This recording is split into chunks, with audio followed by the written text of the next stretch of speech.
The media learned about Apple's plans for a new iPhone in 2020, according to the forecasts of analyst Ming-Chi Kuo.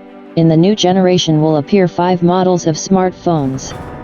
One of them will be a re-release of iPhone SE and will be released in the first half of the year. The rest are expected in the second half of 2020. Apple plans to introduce 5 new generation iPhone models next year.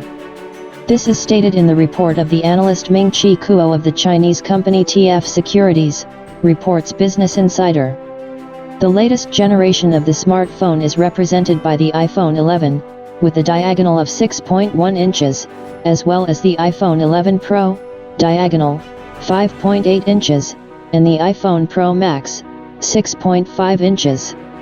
According to the presentation of the analyst for investors, new iPhone models will appear in 2020. MacRumor's website showed a slide from Kuo's presentation.